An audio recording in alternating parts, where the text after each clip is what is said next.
Thanks for coming this afternoon. My name is Lissa Pohl.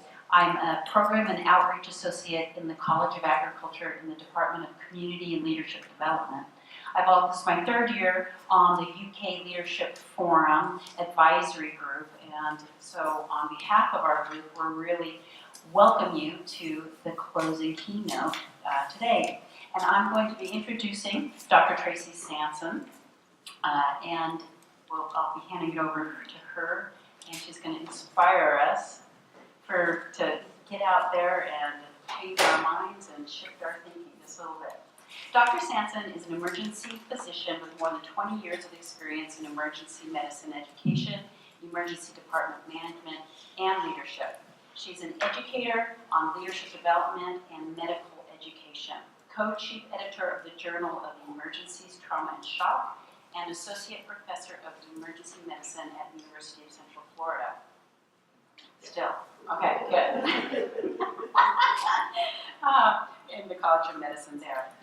She completed her medical degree and residency training at the University of Illinois in Chicago. She has held director positions in the U.S. Air Force, the University of South Florida, and Team Health during the past 20 years. She heads her own consulting firm and has consulted and lectured nationally and internationally on a variety of leadership topics. In fact, the way I heard about Dr. Sanson was through my brother-in-law, who's a ER doc. And he said he went to a conference and heard this amazing woman speak about generations and what it causes in the medical profession and the miscommunications and everything, all the breakdowns that happen because of generations. And I said, oh, I need her name. And that's how we got hooked up.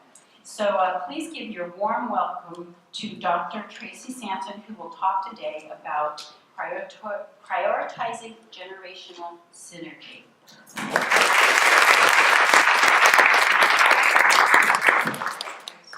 So now that you've been doing this for 3 days, usually when you get up to speak to people, there's that age-old thing that says, if you're a little nervous, imagine everybody naked in the room. You've heard that, I'm sure. What I realized today when you all were walking in, and based on this, I'm sure you're doing the same exact thing right now. I'm trying to figure out which generation each one of you are. You're sitting around thinking, wow, who are they? And I'm a cusper.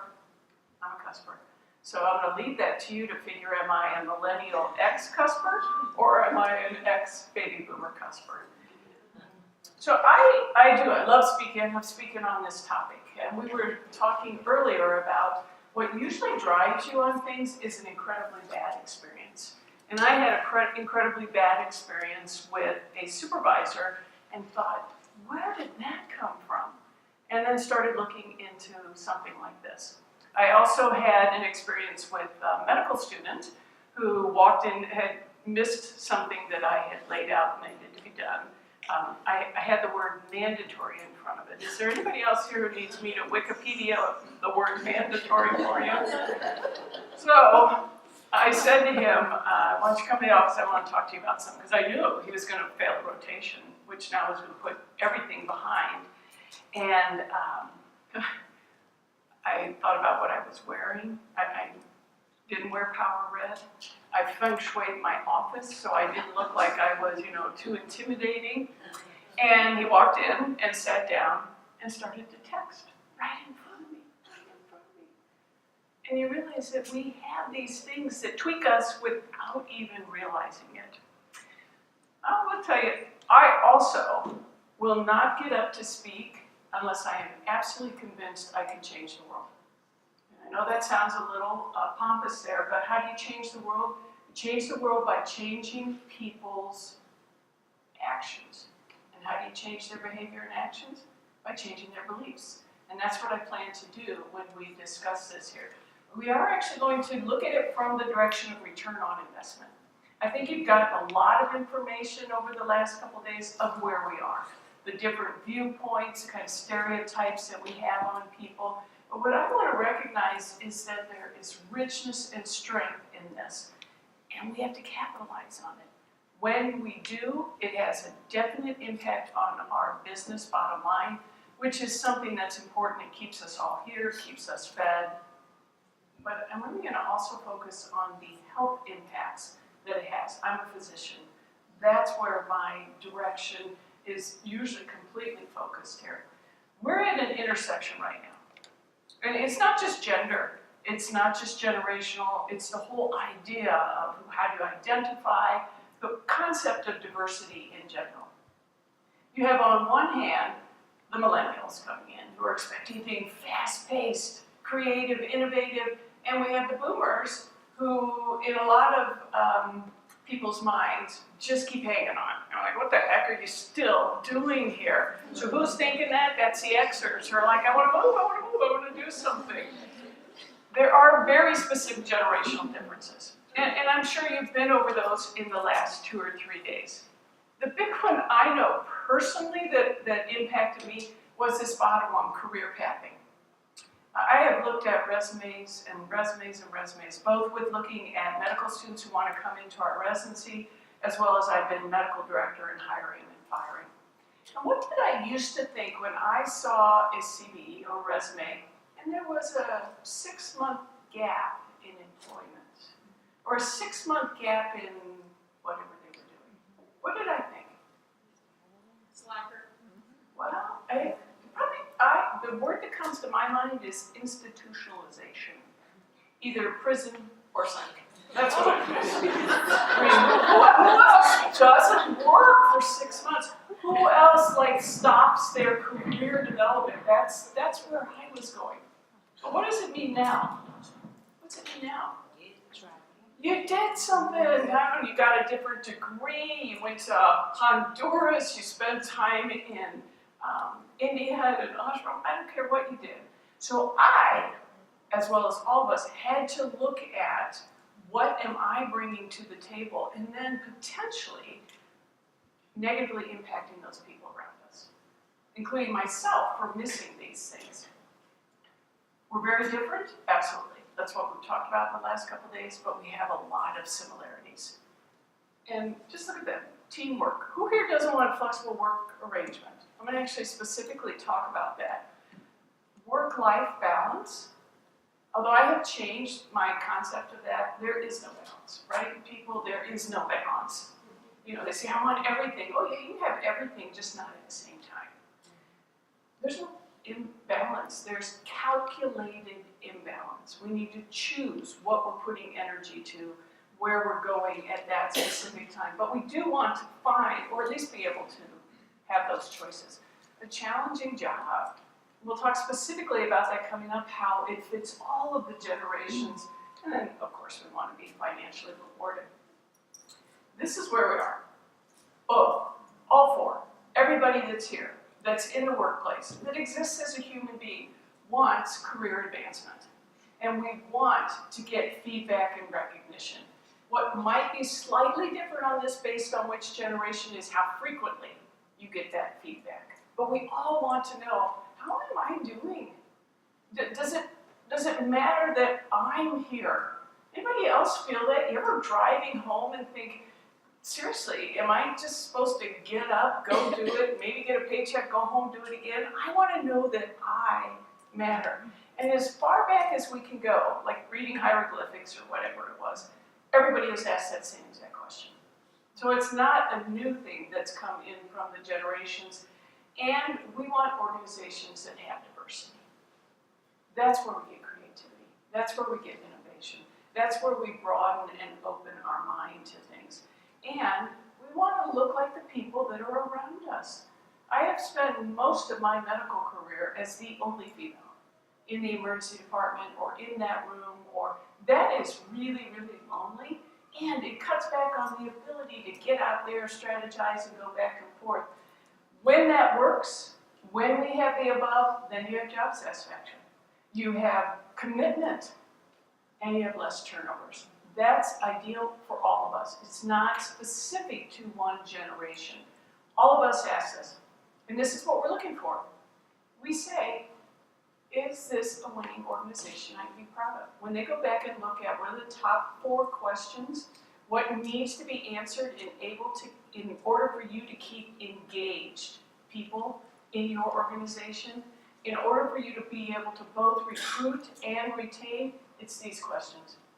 Can I maximize my performance? We'd like to fit in the group, but truly we're all narcissistic and me-oriented. How will I fit in here? Are people treated well? Economically, is there a wage gap? What the heck? How can this continue? You know, these type of things. And is my work fulfilling and enjoyable?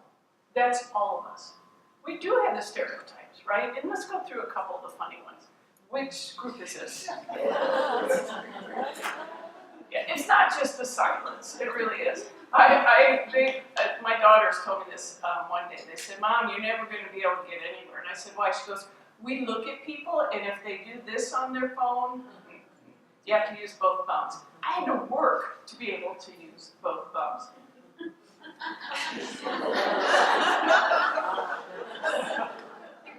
You've heard the phrase digital immigrants, right?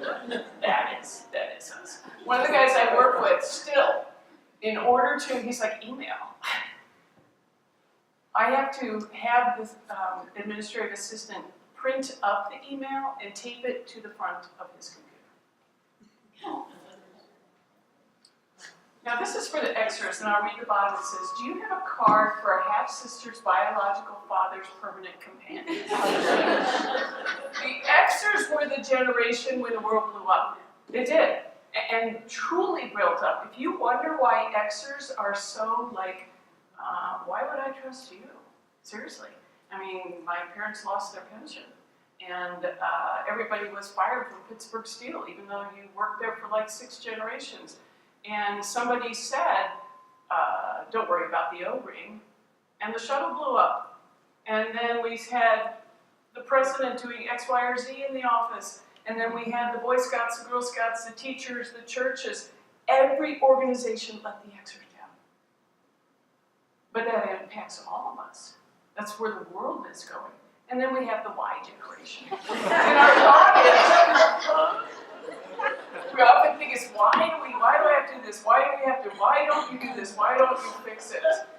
Our job is to recognize there are some things out there, stay away from the stereotypes if possible, but our job is to figure out how to bring that all together and lead. You wouldn't be here if you weren't a leader. You wouldn't. Some of you self-chose to come here, others may have been sent by your department, but a definition that I really, really hold on to is by John Maxwell. The definition of a leader is you influence. We influence all day long. How we talk, how we walk, what people see us do or not do. We're leaders sitting here. So let's start with our similarities. It is not just a function of the Xers that they want. Or the Ys that they're like personalize. It's been us for every generation. Every generation said time is more valuable. Now it's becoming more and more compressed. We have expectations for convenience and service. Now for the boomers, they were the first generation to have any kind of service available, like somebody actually mow your lawn, come and clean your house. You want to really land guilt on a female baby boomer? Ask, do you think you should be paying to have your house cleaned? And they're like, probably not. My mother never did. My mother did all of this. The baby boomers were the first to have service. They're also the hardest on your evaluations, your Yelps, your reviews, because they're very service-oriented. The demands of work have only continued to intensify. You know, there was a time when you got in a buggy and you went into town for whatever, but when you were home, you didn't have somebody texting you, you didn't have emails to do all day long. Entitlement has progressively increased across every generation. Speed, space, customization. That I think is a huge one. And that, especially for us in medicine, is why we're failing right now. Everybody expects the world to be personalized to them. Now you can stand back as a boomer and an Xer and say, who the hell do they think they are? Where's this entitlement coming from? Let me tell you something. I have 3 daughters. They wanted to go see Arcade Fire. So I get on to buy tickets. And as it's twirling to tell me if it's going to accept my credit card or not. It says, which is always scary, you're like, oh my God, do I have insufficient funds? Why is it taking so long? When I was waiting, popped up a little pop-up and said, would you like to watch our video? Oh, okay, cool. Immediately, it said, put in an address that's important to you. So I put in my home address. The video immediately launches, and I forget what they're singing about. I'm walking down the road, and it's the Google view of my home. I'm flying and doing such, it's the satellite view of my home. If Arcade Fire on a website can immediately personalize to me, why don't we do it? Why, when I go to the hospital, do I have to put my information in every time? Why do I have to follow this little green line? You know I'm coming. You know what I'm in for. There should be an avatar that floats down and says, hey, Tracy, you're here for your mammogram. Let me take you to the radiology suite. And because I know what your age is, let's stop by the bathroom on the way. You know you never pass a bathroom, right? So, why don't we do that for everything? Yeah. Is it just this newest? No. I don't accept chickens for pay, do I? I don't see patients in my foyer. No. Every generation has expected more, wanted more, and that's where we are right now. So there are things we're doing. When you look at really any business or organization, we're working on handling these confluence of where we fit or we don't fit. One of the biggest things I think is reverse mentoring, right? Teach me how to use this, whatever it is, on the brand newest app that you're talking about. My most recent one, anybody here use Kahoot? Oh, it's fascinating. You can put it right into your slides and you text back and forth on answers. It's even better, and it keeps track, and it runs it like a casino. Who went in first? You know, they move up and down like horse race. It was fascinating. But what they also need is, for a silent, definitely for most boomers, we have spent our time in life negotiating. We negotiated with the chair of medicine to even start an emergency medicine program. If you're a silent, you negotiated with everybody to even get the steel here to make the building that we're standing in right now, right? So these folks are used to being across the table negotiating, reading facial expressions, knowing what to say, not to say, where do you sit at the table, how do you sit, all those things. And then we have the millennials. And it was a very scientific study. I think it was in Red Book magazine or on Facebook. Facebook, definitely, I'm telling you. So Facebook, and it says 75+% of millennials have broken up with their first intimate partner, sexually intimate partner, by text. So the reverse mentoring would be me as a silent, were I a silent, me as a silent teaching a millennial how to interact, how to read, how to negotiate, those types of things. So I think those are all great. I want to focus for a moment on flexibility. And this, I think, will be a key word for us in the next 10 years. Workplace flexibility. Figure out ways for us to all work in an equitable, diverse place. Let's figure out how to do this. And if we do, and when we do, and if your organization does, and when it does, we're going to reshape how things are. For example, in medicine right now, we start shifts at, say, 7 a.m. 7 a.m. is a god-awful time to start shifts. Seriously. It's circadian rhythm-wise, for us in the emergency department, because we have predictable variability. I know who's coming into my emergency department. I know what time they're going to get there, and I know what their complaint is. I just don't know their name. I know that on a Sunday morning at about 9:30, I'm probably going to see a middle-aged older female with syncope in church. Who am I going to see at 5 o'clock on a weekday? Pediatrics, after everything just closed. Who am I going to see at 2 a.m.? An intoxicated male who fell off of a bar stool or similar. I know, but what I also know is when they come in, and they don't come in at 7 a.m. They don't. We have a predictable low at 7 a.m. Now, I might be seeing people that signed in yesterday, but they don't come in at that time. So I walk in, nothing to do, no new patient. I sit down, I bring the computer up, I check Facebook. I'm pissed because nobody friended me. I eat breakfast, I go to the restroom, have my gastrocolic reflex, all those things. And I finally sit down at 9 o'clock and there come the patients. And I'm like, what the hell are you doing here? Seriously, you're impacting what I was doing. Why start at 7 a.m.? There's traffic. I can't get my kids to school. I have to rely on somebody else. There's no parking. What if we started at 9? What if we had 4-hour shifts? I would work a 4-hour shift in a second. I would come in, hit that ground running, knock out as many patients, and I'd go.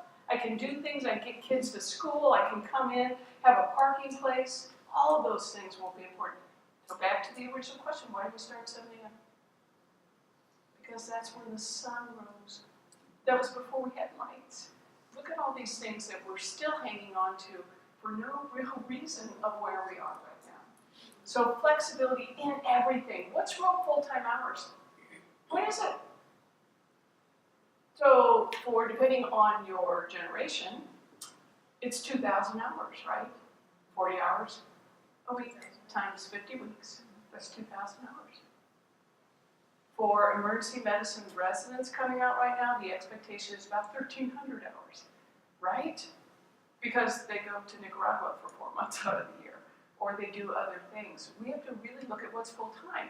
Otherwise, we will have nobody with benefits.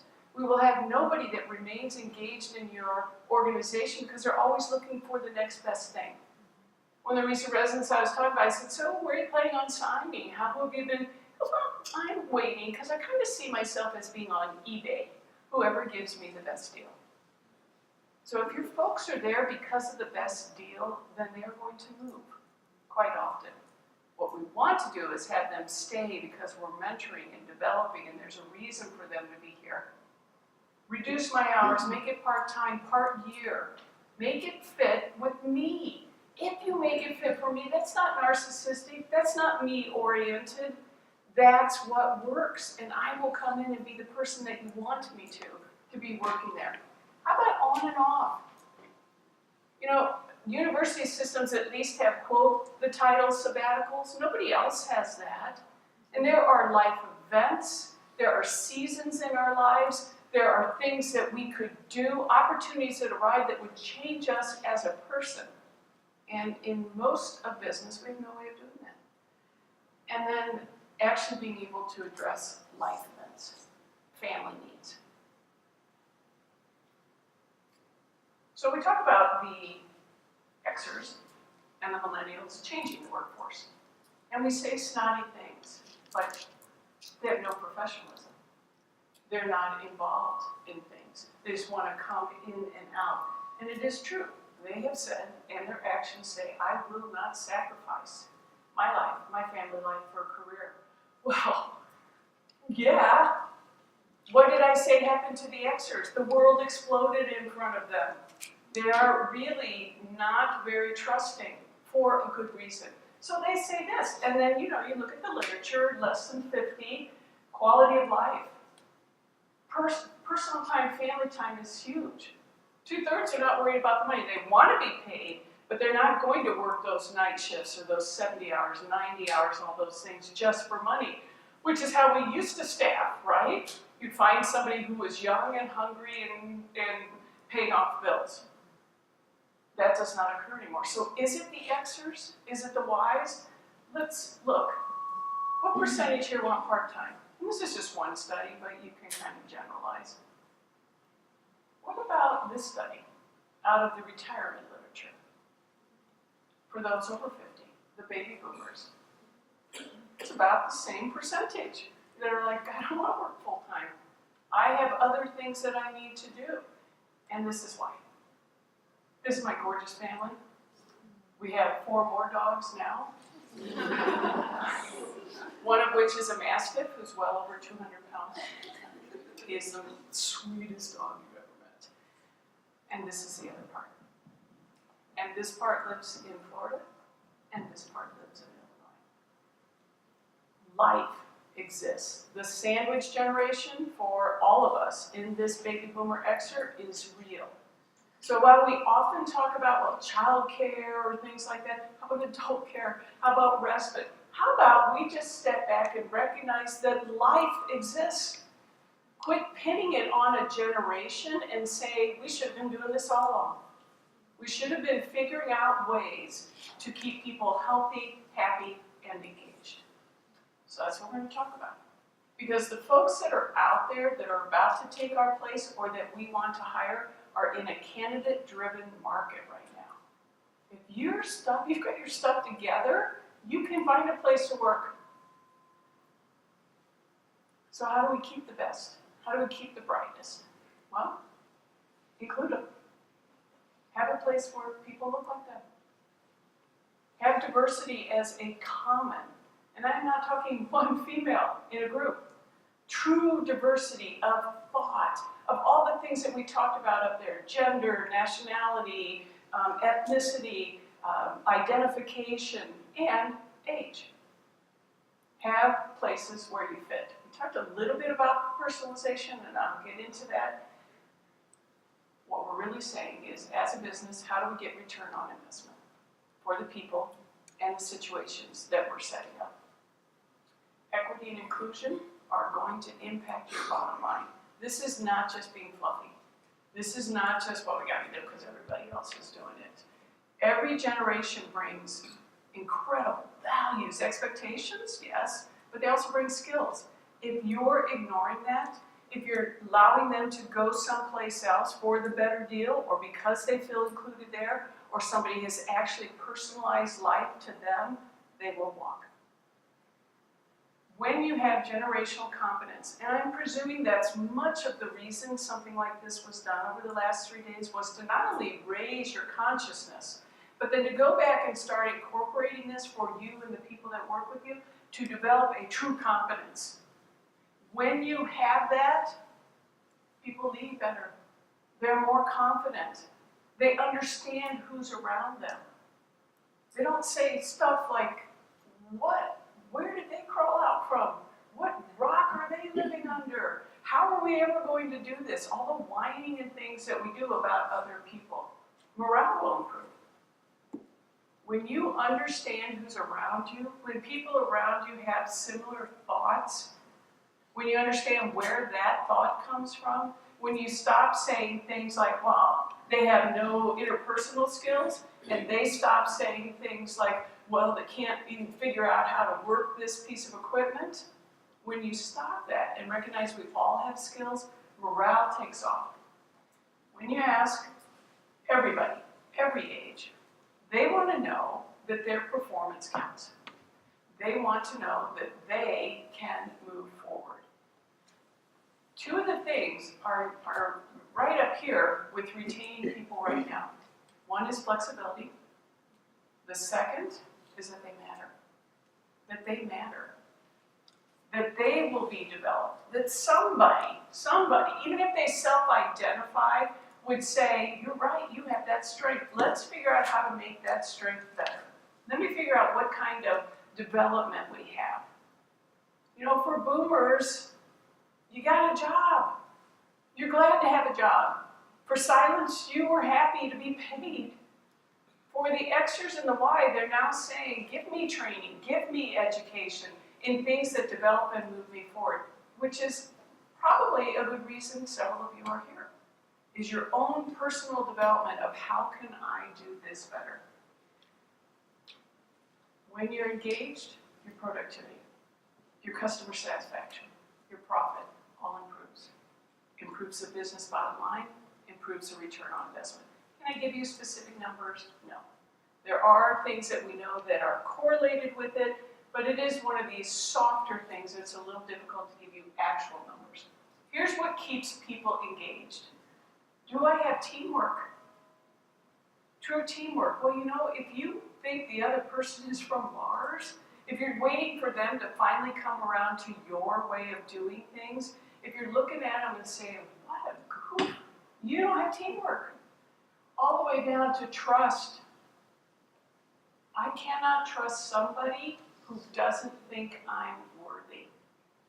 In whatever way you've decided that I have something that's spooky.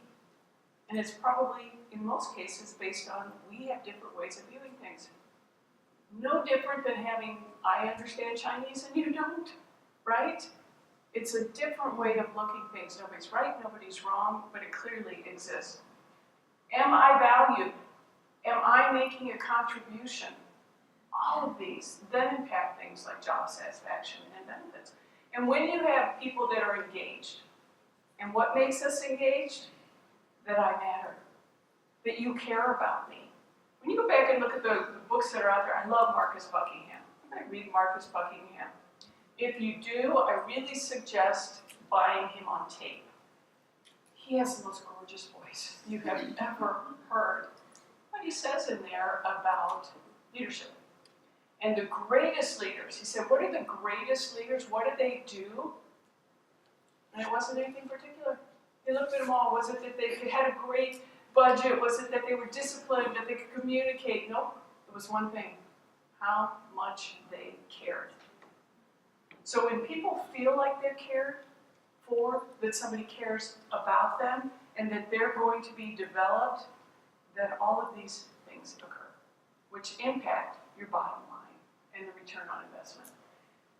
So if there are a few of you that are the scientists in the room, or the numbers-driven people, I don't have great numbers. What I can tell you is this is a direction we're going. We recognize that wellness, that looking at people as a whole has become strategic for any business and any organization. So where I'm going to pull some of the numbers is the value for investment that occurs when you put in a wellness system. Now globally, you can look at everything in wellness, weight loss, are you being monitored for diabetes, things like that. But what we're really talking about here is that soft part of, do you fit in? Is there conflict? That's what we're going to focus on with the wellness program. We want to attract and retain people. When you have a group that is worried about your wellness, that is giving you the opportunities, that is trying to decrease conflict, or at least help you all figure out how to work with it, you have less sick days. And I love the word, we know what absenteeism, right? They just don't show up. Anybody know what presenteeism is? They show up in body, right? You know, what's the opposite of a leader? What's the opposite of a leader? Optimism is what makes a leader, right? So you would think the opposite of a leader was a follower. Nope. The opposite of a leader, an engaged person, is a pessimist. And the pessimists are the ones that just show up. They're apathetic. I can fight any conflict. I personally really enjoy conflict. I do. My family was like, oh, everybody was talking, everything was, I remember the first time my husband came over, and before it was my husband, and we left afterwards. He goes, oh my God. I'm like anxious. I said, what was that? He goes, well, you guys were, I said, that's talking. That's interacting. That's having an opinion. I can deal with that. I can't deal with apathy. And neither can organizations. And so presenteeism is just that. I show up and I get a paycheck. When you're disengaged, it costs money. It costs the group. It costs you personal. 70%. Wow. Look at that. $500 billion. You know, we could fund healthcare right now. But what could we do with $500 billion right now? There's a lot of things. We could fix Puerto Rico right now with $500 billion. It's all over. Now that you're aware of these things, start looking at the impact of, and I love this one. It came from Twitter. So again, veritable. Workplace stress contributes to at least 120,000 deaths each year. What we're talking about is stress and anxiety. And it's there. I know I feel it. I have no doubt everyone in this room. But what's funny here is I can't change your workload. Seriously, we need to get stuff done. When there are patients in the waiting room, I can't change your workload. I can't change how you're juggling your professional and personal life. I can make things easier for you, but that again is a choice that you're making. And job security, I am convinced nobody has job security anymore, seriously. But this is what I can work on, is conflict.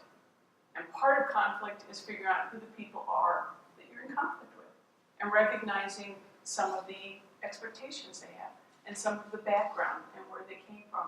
75% in this one study said their job is where their stress is coming from. 50% said that they acknowledged it's impacting their productivity. And 50% are talking about leaving. So this is a study in 2006. I just want to give you the 500 billion idea. This is in 2006, and if I could actually find the numbers without spending every moment online. In 2006, it was $200 billion we were losing. To give you some perspective, the total US profits was $900 billion. And the entire gross domestic product was, however you would say this, 1,000 or 13,000 billion. That's a huge amount that we are losing in stress and people moving and not retaining. So here's a study that comes out of Europe in 1996. Work-related stress number 2, just behind back pain. And if you're an emergency physician, I am convinced everybody has back pain, which we do, right? Everybody put up their hand who hasn't had back pain today, or sitting here, or right now, right? It's huge. So why did I use a 1996 from Dublin? Because we don't have literature. We don't. The United States has just now gotten on this bandwagon. Because what is our way of dealing with things? Suck it up, buttercup. Really? Why is that such a phrase out there? Because it's true. Toughen up. That is what the U.S. says. I'm not going to get involved in mushy stuff. Yeah, okay, maybe I care if you drop dead, and I don't want to pay for your bypass surgery, so I'll pay for you to go have your cholesterol checked. But I'm not going to be involved in all this other soft, mushy stuff. And so we have no literature. And this is why I talk about it. This is a recent study out of Medscape. Emergency medicine, 52%. And you know, emergency medicine has flexibility. And we are paid well.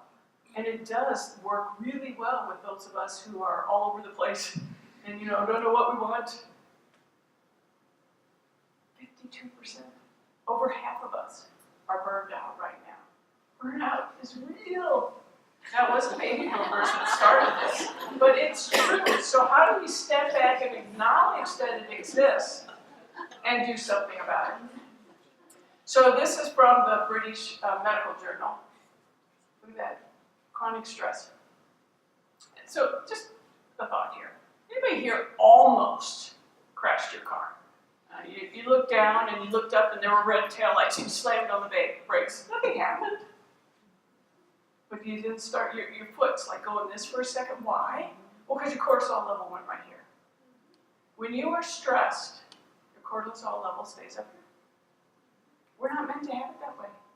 When your cortisol level's up here, guess what happens? Your insulin takes off.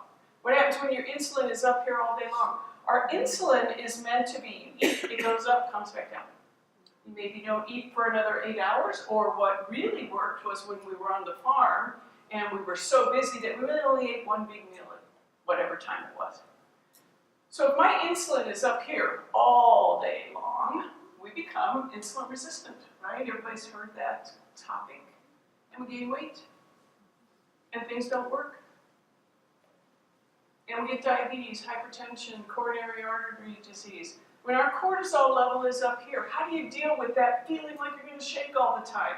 It goes away when you're in the car, but what if it's here all the time? What do you do? Well, I can tell you how I deal with stress. Lay's potato chips, Diet Coke, and a Hostess Ho-Ho. Intermittently, depending on how bad it's been, it's a good, really cold Heineken, maybe Stella. That's how we deal with things. So is there any doubt that methamphetamine is huge? All of these ways of dealing with it. I was with talking with one of our residents recently, and the thing that always comes up is someone says they can't afford their meds in the emergency department. The resident stomps out and says, but yeah, they got a phone. Or have you ever had where you're in line and somebody's buying it with SNAP or food stamps and somebody's like, I can't believe they're buying beer. And look, they got a steak. Well, guess what? When you're on food stamps, when you don't have money, your cortisol is up here all day long. And I may have chosen hosts and hosts. I have the right to choose that. They're probably trying to deal with that cortisol level as well. So recognize that impact of constantly being stressed like that. It leads to stress, and the stress impacts us. More cancer, more coronary artery disease. People, we're killing ourselves, and we're killing the people that are around us. Now, we might not be there when they're diagnosed with lung cancer, or we may not be there when they have the sudden death, but if we're in a system that allows this to continue, we are complicit. And we're here to, there are a lot of things that go into it, but the one that we're going to talk about right now is the conflict. And how when you look or think or act with disdain towards another person based on your perception of how they do or don't fit your idea of the world, we're impacting the people that are around us. They're depressed. They're using up your healthcare dollars. If you want to just look at that, there's a financial reason to get involved as well. So the Gallup poll recently looked and said, of all comers, all those that are, and it's probably skewed in some way. There are some jobs that have higher rates of being bullied or abused. Let's just stop for a second. Where do you think a university fits on here? Let's see. A lot of people been here for a long time. Does the word tenure? Really? Employees who are very smart. Bureaucratic culture. Ever tried to change something in a university system? See, you're laughing. You're like, change? Seriously. It has to either implode or something for that to happen.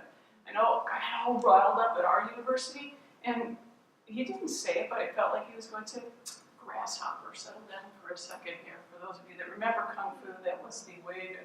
He said, it's like trying to turn a battleship. It doesn't. This is us. This is here. This is this organization.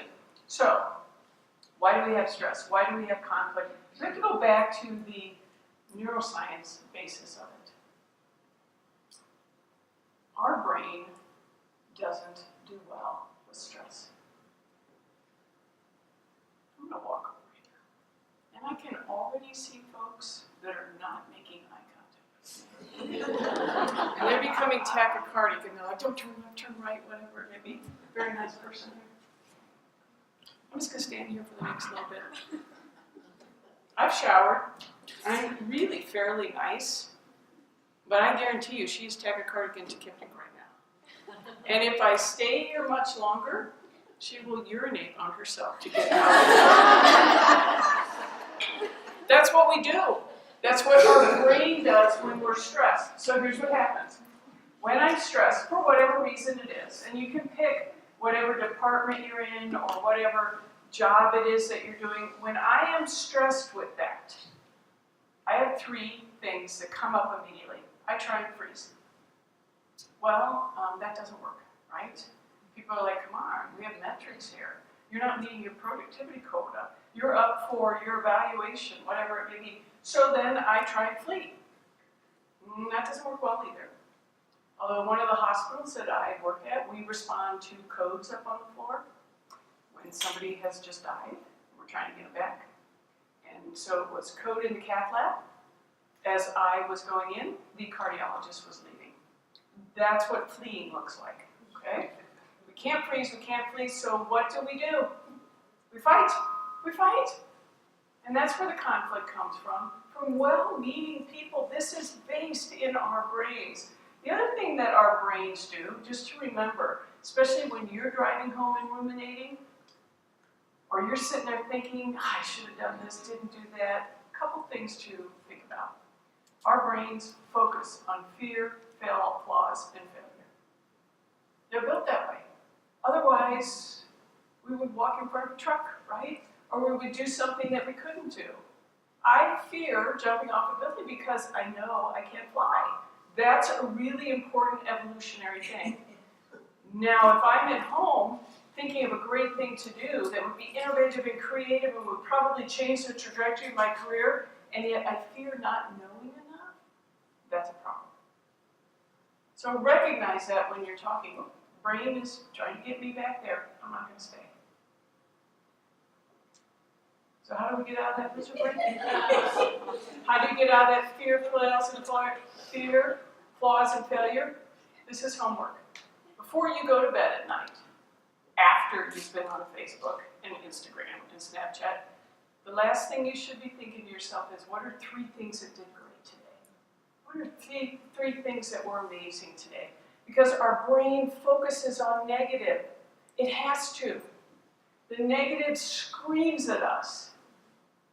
The positive whispers. They're positive things. But unless you bring that to your forefront, your brain all night is going to ruminate on the negativity that you may or may not have experienced there. So when people are acting out, when there is conflict, this is a way of dealing with it. Sit back and ask yourself, not is it what they're doing, and another great thing is to just say to yourself, this isn't personal. It's not personal. Let me figure out where they're coming from. And I like these 2 mnemonics.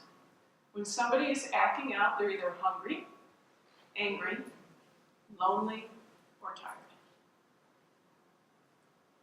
Let's talk about angry for a second there. Angry is a significant emotion. It is. It's just right next to love. And I have had people in the emergency department spitting mad angry at me, and I just met them. So it's kind of hard to have that deep of an emotion for somebody you just met, which means it has nothing to do with me. But why are they angry? Because I still have to deal with the issue, or we have to move forward positively. Think of this mnemonic. They're either feeling guilty, insecure, they fear something, or they have been traumatized in the past. When you step back and say, where might they be coming from? So, just an example from Emergency Medicine, we had this recently. I saw a baby. This is a beautiful baby, blowing bubbles, active. We did things because you have to, and I go in and give the mother the discharge instructions. And she rips them up, throws them on the floor, and starts wailing on me with words that my mama did not raise anybody to be called friggin' whatever, you know? And there are words that I never say, and when they're directed at you, so the immediate response is to want to fight back, right? I don't deserve this. But if you stand back and say, why is she angry? Maybe she feels guilty about coming in or not coming in. Maybe she feels insecure or fears going home to talk to grandma who's going to say they didn't do anything? They didn't give you antibiotics? Or maybe they've been traumatized before. When you figure out what it is, then you can address that. To just say, you don't have any right to say that to me, nobody wins. So I deep breath, thought about it. May I give you copies of your labs and x-ray that we did today? And I want to show you that your baby's x-ray is beautiful. There is no pneumonia. The urine is clean. Here are the labs. The blood count is perfect. Your electrolytes, your body, things that your body does, your liver, those are completely normal. When you say things like that, kidneys look great. You're doing a great job raising this baby. If there's anything different, we're open 24 hours, come on back. I hope not to see you. Really, let's make it Publix or something, but if you need to come back, come on back. I was now reacting to where the anger was coming from, instead of what would not have worked. So this lonely, this is a tough one. Counter to what you watch on Grey's Anatomy or Chicago Hope and things like that, I am not suggesting at all that you sleep with everybody you see. I have never had sex in a dirty utility room, a clean utility room. We are too damn busy to be screwing people all day long. But that is what obviously occurs from TV. I'm going to have to find a different hospital, seriously. But this lonely bullying is real. It's real. When you're sitting there thinking, nobody cares about me, that impacts how you react, how you interact. This is Maslow's hierarchy of needs. I know you've seen that. If you have anybody under the age of 18, that is now foundational, right? But let's go to the real one here for a second. Do you belong? You cannot be up here and be self-actualized. You cannot be up here giving, making impacts, being creative, being innovative, working with different people, if you're stuck back here on feeling alone and not part of a community and not part of a family. When you're focused on not belonging, when you're focused on being bullied, or you're focused on really, we know when somebody doesn't like us, we know when we don't fit into a group. They may not have said anything, but you feel that. When you're in that level, you are not using your higher function. You are in the middle of freeze, flee, and fight. You're just at the moment able to keep it in the freeze and just do what I'm told to do. So, where do you fit here? Let's see, education? Anybody here in education? Anybody here in healthcare? That's us. And look at the difference. We're like 285 to thousands. This is us. We are the places that set up people to fail. We are the places that have bullying and things occurring. So if you're sitting here thinking, seriously, what is with these people? What are they thinking? What are they feeling? Where's all this butt hurt coming from? Anybody else? Like, come on, you've got a job, let's do something, let's move forward. It is not just millennials. It's not just Xers. It's everybody. There are 6 things that we need as human beings, and those are to be safe. That goes back to the job security. That goes back to somebody mentoring you, developing you, feeling like you matter to be there. If you don't matter, you're pretty darn sure you can be replaced today or tomorrow. You know, but with one of the companies that I work with, if somebody even walks down the hallway with one of these boxes that used to have copy paper in it, they're like, okay, somebody's getting fired. They're going in and saying, take all your plaques down, give us your keys, and you're gone. If you don't feel safe, if you're not respected, if you don't belong, it is not just some little group that has to feel this way. This is us as humans. Am I liked? Will I be successful? And inspire me. Make it worthwhile for me to come to work, to be here. So when you've got conflict, incivility, any of these things, even if it's not directed at me, it still has a negative impact on all of us, which then impacts the body. So if there are a few of you who are sitting there saying, this is a bunch of crap, seriously, why can't people just do their job? I hire them, I give them expectations, I hold them accountable, why not? Well, when you don't focus on the other things, 90% are gone within 6 months. When they feel like they don't belong. When you haven't had good onboarding. When you haven't sat down and talked about the culture and where they'll fit in. What does it cost to replace an employee? And, if people are looking up there saying, seriously, it's going to cost $100,000? Depending on how much more, because it's anywhere from 100 to 130%. How long does it take to get somebody back in and up? So what does it cost to replace an employee? A knowledge worker employee, because that's what we are here. If you just need somebody to stack a shelf, I think we could probably find somebody else. They may not be willing to take the job. They may not be willing to stay. They may not be willing to accept the pay that I'm offering. But for knowledge workers, which is who we are, here's what it costs. And this is just a few of those things. I'm not even talking about all the advertising, taking them out to dinner, having somebody take their significant other around to see if they would like to stay in this place. It costs money. So when generations collide, and that's one of the places we're picking right now that we can decrease the conflict, it has a big impact. And I think the biggest one right there are the last two. Wasted human potential. Just because I'm different from you doesn't mean I don't have something to give. And in fact, if you would get me to a level where I felt safe and I belonged and I could give you from deep inside, you'd be amazed.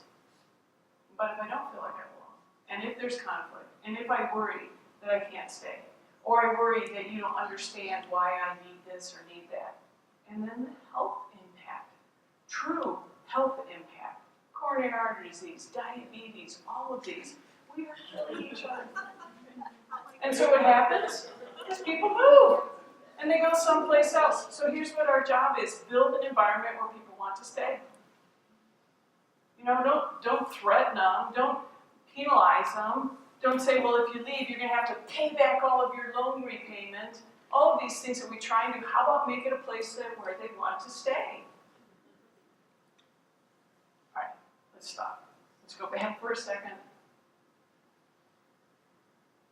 We have to realize who we're working with, who's around us. Not just talk about us, it's everybody that's around us.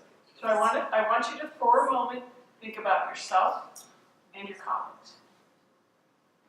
Have you ever said something like this? I have a goofball over here, and I have a goofball over here. I can't believe they think this way. I can't believe they won't do it this way. Got clowns on the left, jokers on the right. Or vice versa. How about this? Yeah. I say Hail Marys all the way to work. Drinking is frowned upon. So you have to have something that gets you moving in that direction. Anybody else identify with this? Anybody else have a colleague that does? Or trying to mentor or develop somebody that you're supervising? We're stressed. This is us. This is all of us. So what do we do? I put this in just for a second. It really has nothing to do with everything we're talking about, but this is important from a public service announcement. This is me giving back to you. If your dog looks like this, he's in an inappropriate sexual affair. Take that for what it's worth. So am I the only one that does this? Anybody else? You're driving down the street and I see a cow and I tell them, hand to the cow! Voice is ridiculous because they can't hear me, they've got earbuds in them. And if they did, they would just roll their eyes. Why do we get interested in a brown cow, black cow, spotted cow? We see those all the time. Well, what if there was a purple cow? What if there was a purple cow? Somebody that was different, somebody that stood out. I'm going to challenge you to be those purple cows. Be the change agents here that say we need work-life, not balance, effectiveness. What works for my employees? What works for me? What works for the business? What will give us the productivity and return on investment that we need so I have a job? Make it effective across everything. Workplace equality. Not even only who you're hiring, but who do you develop, who do you mentor. So I recently gave a webinar on saying no. When should you say no? When should you say yes? This is huge. We're told to say yes, yes, yes, so that you get all the opportunities. And then we're told to say no, no, no, so you don't over, stretch yourself, and so you're actually coming through on your promises and things. What was fascinating to read this, and I found it in several different places, is we, without realizing it, this is unconscious bias, we derail females' careers. We hold them back. Because when we need a favor as a supervisor, as a leader, as just a colleague, we've got something that we don't want to do, we ask somebody else to do it. Would you mind doing this for me? And unless you have consciously said to yourself, these are my goals, this is what I value, this is my deadline, and if I have to meet this deadline, I have to be conserving my time, I'm important, you will say yes. Women say yes. So how does that derail careers? To ask for a little favor. Well, you know what? These are not things that are on the escalating ladder. These are not things that you can measure, that you can come back and say, wow, you did a great job on this or not. And what happens? Next time I've got it, I'm going to come back to you. I'm going to come back to you. We come back to women. That's what I mean by equality, as well as all the other things that we talked at the beginning: gender, identification, nationality, age, and what was the other one? Something. Have true diversity initiatives. Be that purple cow. Now, is it easy? No. You're going to stand out. Yeah. People are going to say, what is up with her? Seriously. Why is she coming up with all these different things? Who put a bee in her bonnet, or whatever these things that we say? Who lit a fire under her? I want you to go home with that fire. I want you to be the fire starters, that it won't happen today. But it will in weeks, months, years. For big places like hospitals and universities, maybe decades, but it will start. So, has business changed? No. It has always had problems. It's always impacting us. It's always making us feel a little anxious. But things have started to escalate right now. Things are accelerating around us. Every single one of these impact us. So we can no longer just sit back and say, that's not my problem. That's not my job. Because it is our job. So in order to be a change agent, we need to recognize that it has to be done. What happens if you're a fat, happy rabbit sitting in the middle of a field? Somebody eats you. And the same is true in business. And the same is true in every one of your organizations. They can always bring in somebody who's faster, younger, will do it for less, whatever it may be. Things have to change. Every 3 to 5 years, your department and you should be recreating yourself. Now, I'm not saying, for example, that I'm an emergency physician and then I all of a sudden decide I'm going to become a dermatologist. What I am saying is that I add things to me, to what I can do, to what I'm studying, every 3 to 5 years. And if you're like, who does that? Seriously, who does that? Well, how about the entertainment industry? What if they had said, 8-track tapes, we're done, we're golden. Cassette tapes, Sony Walkmans, iPod Nanos, every 3 to 5 years they move on, and we should be doing the same thing. But what doesn't change are the values. What's your brand? What does this place mean? What's your personal brand? What do you mean? There's something about you. There is a one sentence that's said about you every time somebody hears your name. Every time they hear that you're coming on after them, or you're picking up this project, or you're going to be working with them, there's a sentence that's being said.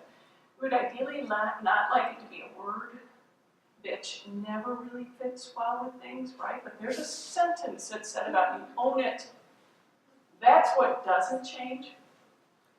If we can imagine, if we want this, which I can't imagine anybody here doesn't, free flow of information, collaboration, mutual respect, we will only be responsive and able to move to where our world is going if we're creative. So how do we get people to change? It will only change when the status quo is less than everything it will take to do it. So our job is to recognize it and to encourage and develop the people around us to be able to do that. Our job is to go back with this vision of no longer having the silos of what age somebody is or what ethnicity or what gender they are, but to go back and say, this can be different. We can look at all of us needing to be mentored and developed. So what action are you going to take today? What clear, unambiguous action are you taking today when you go back to change the workplace from the things that you've done sitting here? Where do you fit here? Well, fit somewhere. Culture eats strategy for breakfast.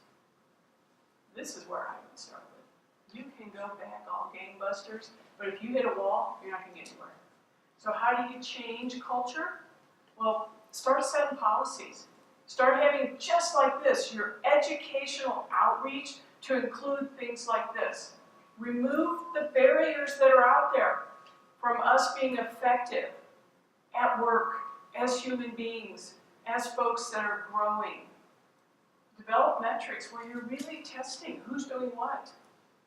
How are we making a dent on people's health? What is our, do your focus groups. What's our conflict level here?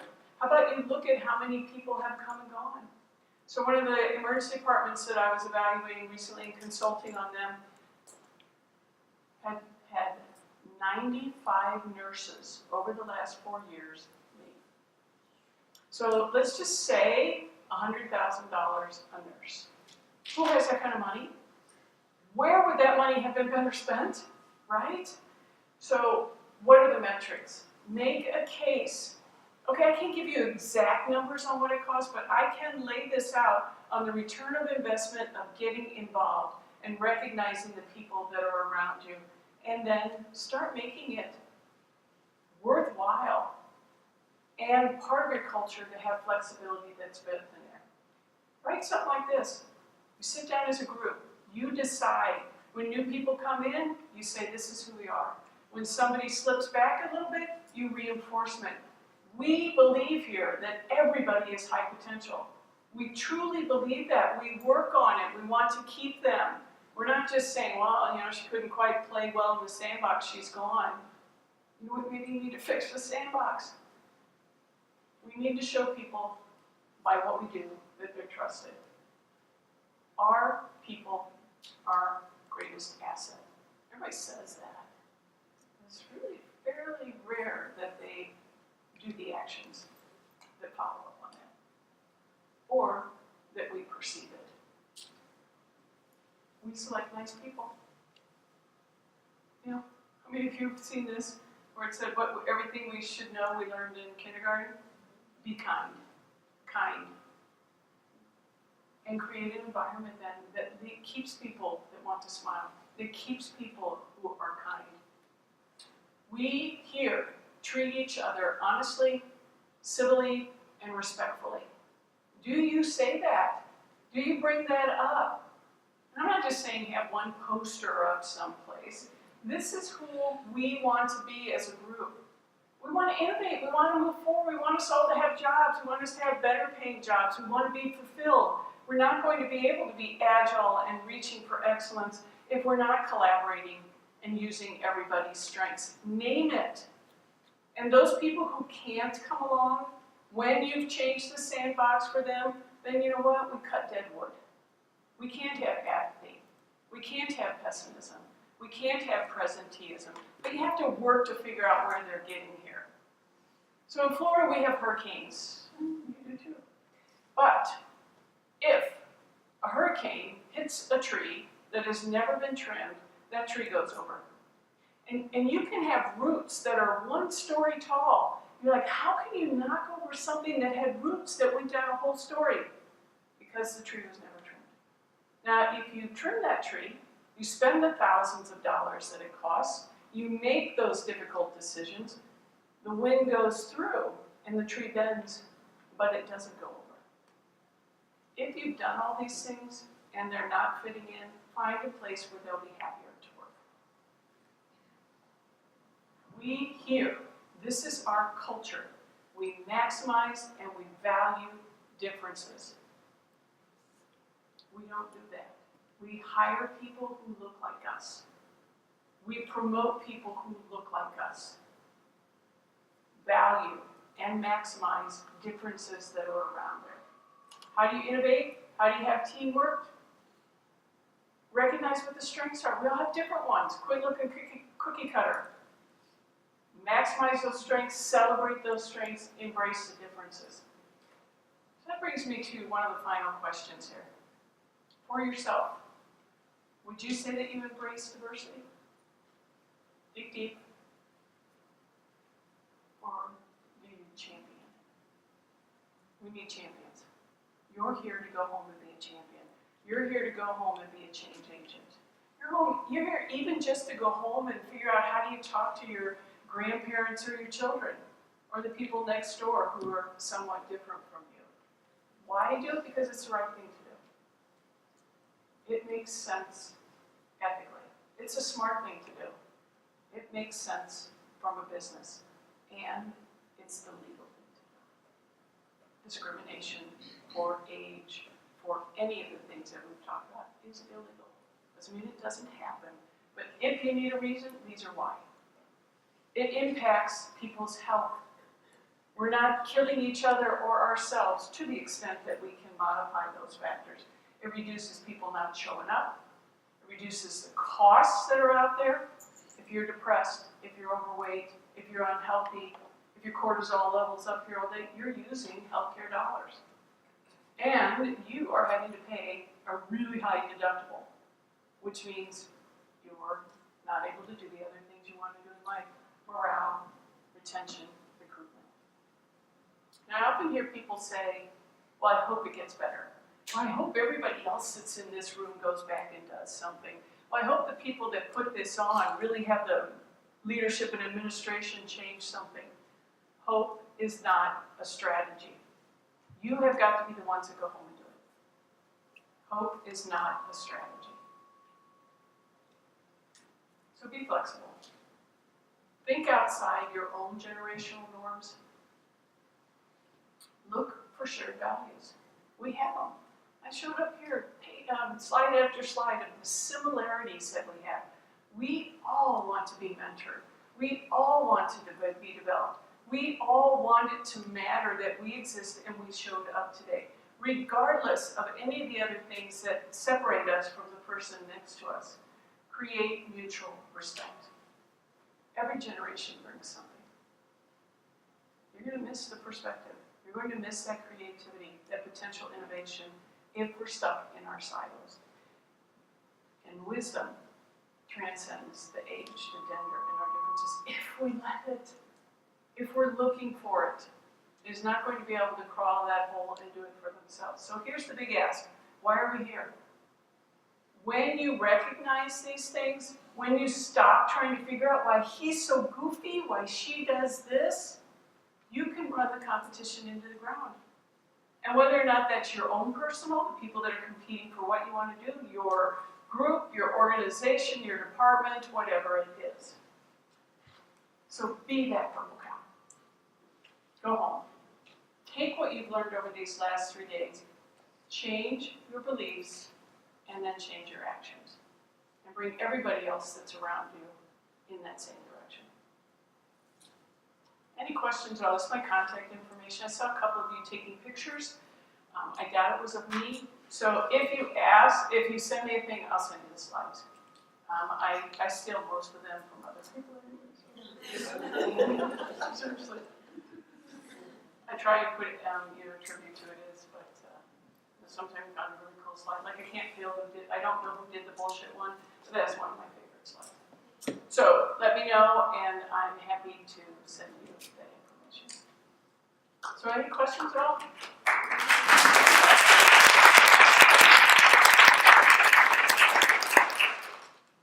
Yes. Just real quick one. Is your purple cover intentional with the purple cow? Yes. And I have purple socks on. There are different things in life that get you up and moving, especially when you're talking to people in a new place. But for me, it's purple. For a lot of us, it's our power pose. Anybody else do the power pose? Like Wonder Woman. I am Wonder Woman right now. Those are the things. And so be intentional about it. Go back and be intentional about the things you say or do. And plus, it's a cool color. It is. Yes. Yeah, just recently Harvard Business Review published a study on loneliness as an epidemic in the workplace and how it leads to addiction, and it's huge. It's an epidemic, and this loneliness is sometimes when you see younger generations, what is this? That they're glued to this thing that keeps them from being lonely, and they're more likely to go there than it is to another person. So I think we really have to look at this very seriously because it's an epidemic. So the way to look at it seriously is not to say to somebody, put down your phone, get off of Facebook, because that's a coping mechanism. What you need to do is figure out how to change it so they have better and inclusive coping. You know, here's what happens to us in the merge bar. I find this fascinating, but it happens every day. I have a patient right here. I am impacting this patient's morbidity, potentially mortality. I definitely am spending tens of thousands of dollars with whatever we're doing, and I don't know the nurse's name. I don't even know her name. That's how lonely we are at work. That's how we just see people. The biggest way you disrespect somebody in the United States, now maybe other cultures as well, is to disrespect their name. You know, I wear your colors, I do your gang sign. You're gonna take me out, right? Because that's your identity. And yet we do that all the time. So if we even just stepped back and started with knowing somebody's name, starting with knowing what's underneath them, we're all icebergs. When I walked in the room, you made a decision on me based on my height, when I started speaking, I made the same on you. You have no idea what's underneath. What's my self-confidence level? What's my self-esteem? What are my goals? What's going on at home? What's a stressor for me? So let's just start with names and then dig a little deeper. And once I feel like I belong and once I'm safer, I will just read Snapchat or Facebook when I'm on the bus or someplace else. It won't be at work. It won't be right in front of another human being who could interact with me, but I'll be damned if I'm interacting with her when she doesn't even know my name. Whereas I can go online and get 35 likes in like 2 minutes, right? Casey mentioned that when you took your husband to be your family home, and it was full conversation about everything. What do you think, in retrospect, contributed to where you are? Someone who is very intuitive individual, obviously well-educated, coping well, obviously. So what do you attribute that to? The question was my home life and how it was. It really wasn't chaotic, but anyway, how did I develop to where I am now? Because obviously we either have or had children, or we have nieces or nephews, or we have people that are around us that you would like to develop. It's life events. I'll tell you, the foundation was my parents. It was absolutely foundational for my parents. They expected us to fail. Absolutely expected us to fail. And then do one of three things, all three things. The first was accept responsibility for that failure. The second was to take the time to reflect on why it occurred and then get back out there. I grew up in a military family. We moved every 6 months. There were 7 of us moving every 6 months. My mother is a saint. She sent me a box recently of all my papers from 2nd grade. How do you move every 6 months, which included internationally, and keep track of your kids, right? So my parents were foundational, but I will tell you one of the things, we were talkers. We knew that we counted. We knew that they expected us to talk about what we thought. We were at a fish fry. We did spend a good portion of time in Southern Illinois, and I don't know if you've been there, but every Friday you go to fish fry, which is great because right now when I go home, my mom puts out, Tracy's home for the weekend, and I can have 100 relatives show up at the fish fry or the Knights of Columbus. But we're sitting there one day, and something came up, and I expressed my opinion. Because that's what I do at home, and that's what was expected. And somebody said across the table, well, you don't think that. My dad reared himself up, and he said, don't ever tell my daughter what she thinks. So you have that foundation, but I think we all have life events. Significant, horrible, getting to rock bottom life events. I guarantee you there's not a single one in here that even if we started talking about it, you would be welling up. What do you do with those life events? Well, you can stay down here. But that's why the word resilience is coming up. You pick what you can learn from that. And when you've been at rock bottom, when you've had these things, then you care about other people. Then you recognize, and then you head off in those directions. And that's where I came from, is figuring out how to make somebody else better. I can leave an impact in this world. I leave an impact. I can get my name on a building or a library or a little plaque someplace. Anybody here had a family member die? Anybody here? Anybody here just absolutely stunned by the fact that they're here and then they don't exist? What the hell? Who prepares you for that? They just don't exist. Well, if they don't exist, and then if I don't exist and somebody else doesn't exist, what good is that plaque? What good is that building? It's not the inanimate things, it's how you make people feel. And so if you can impact somebody positively, and if it comes from your life experiences, fantastic. But the goal is to have every day where you go home and somebody, ideally some buddies, were better off where you haven't been around. And that's what you pass on to your kids. And, you know, I told you my parents, so 7 of us. I'm the oldest. I'm actually the oldest of twins. I'm oldest by 3 minutes. Just so you know that. Yeah, I used to be able to go down to the office at school and pick up the mimeograph papers. You guys remember that? So for the younger here, you have never gotten high on mimeograph papers. I miss that. I really do. If they came up with a scent like a candle, I don't need a pumpkin candle, I need a mimeograph candle. But quite competitive, I'm a twin. So my twin had twins. I had twins. We had twins all over the place. In fact, when we get together, those 100 of us that come together at the Knights of Columbus, we have a singleton picture over here. Here's all the single people. Here are all the twins. It's all over the place. But back to the story. I'm the oldest. My job growing up, what was it? My brother had taking out the trash. My other brother had mowing the lawn. My one sister had dusting. Dusting. What was mine? You know it. Cleaning the bathrooms. Cleaning the bathrooms. But my mom never said it. I stole this from Zig Ziglar, but I'm sure it's been out there. My mom inspected what she expected. And I knew that she was going to be disappointed. Or she was going to know. And so I did a great job. I had the best bathrooms you've ever met. So you set that up. My parents were willing to let us fail. I have failed so many times. Incredible times. In fact, if you really want a group to come together, start off with, we're going to talk about our greatest failure. And the first 2 or 3 are going to be like, oh, I'm not saying anything.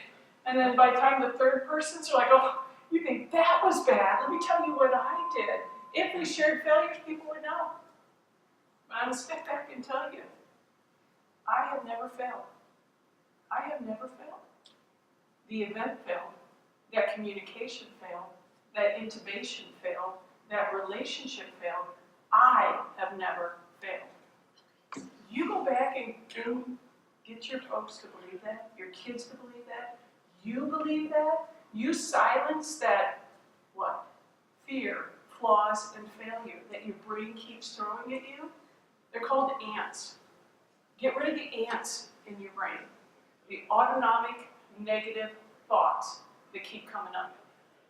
Allow yourself to fail, learn from it, bring people up that are around you. Now leave it with the last thing. There are 12 people that should be in your life. 12. 3 people that inspire you.